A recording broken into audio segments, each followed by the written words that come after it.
नमस्कार मंडळी, आज आपण Neeraj gravy all in one मसाल्याची मटकीची भाजी तयार करणार आहोत। त्यासाठी आपण Neeraj gravy all in one मसाला घेतलेला आहे। आता आपण एका बाउलमध्ये मसाला काढून घेणार आहोत।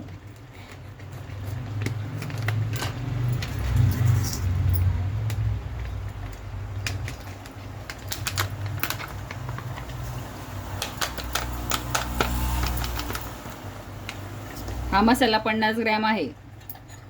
हे बघा, भाजीची 2 कळची असते ही समजा।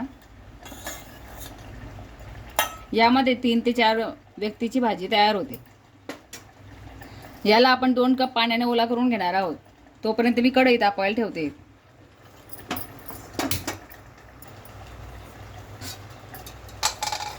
कढईमध्ये आपण तेल टाकून घ्यायचे। सुरुवातीला इथे मी 3 ते 4 पळ्या तेल टाकलंय।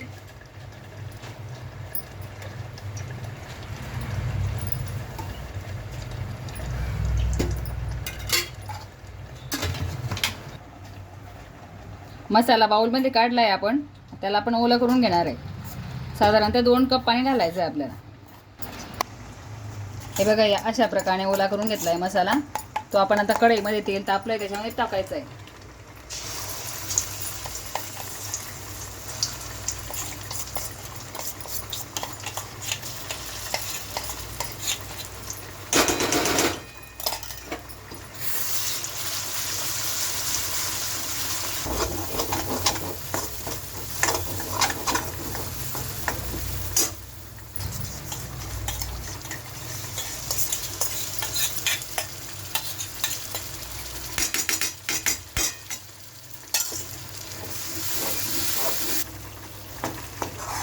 नीरज ग्रेव्ही मसाल्यामध्ये पूर्ण वस्तू आम्ही ॲड केलेल्या आहेत। लसूण, अद्रक, कांदा, खोबरं, धना पावडर, मिर्च मसाला।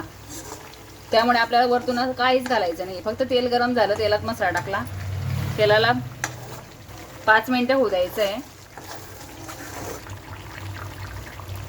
अशा प्रकारे आपला मसाला इथे तयार झालेला आहे। यात आपण आता मटकी घालणार आहोत। मटकी मी इथे थोडीशी वाफवून घेतलेली आहे अगोदर।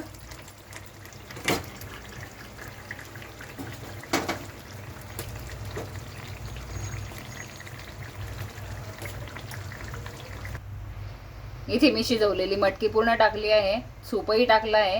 आता आपल्याला 4 लोकांची भाजी करायची, त्या हिशोबाने थोडं पाणी ॲड करायचं आहे। साधारणतः मसाला करायला घेतला तेव्हापासून आपल्याला तांब्याभर पाणी पूर्ण लागतं। आपल्याला हवी तशी ग्रेव्ही बनवायची, कोणाला पातळ हवी असते, कोणाला घट्ट हवी असते। याप्रमाणे आपली भाजी इथे तयार झाली। आता थोडी उकळी आली की याला कोथिंबीर घालायची, मीठ घालायचंय। चवीनुसार आपल्याला मीठ घालायचंय।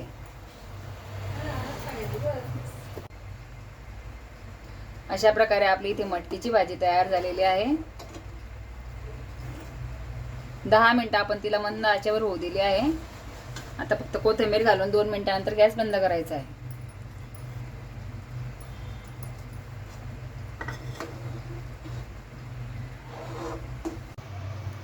झालेले आहे।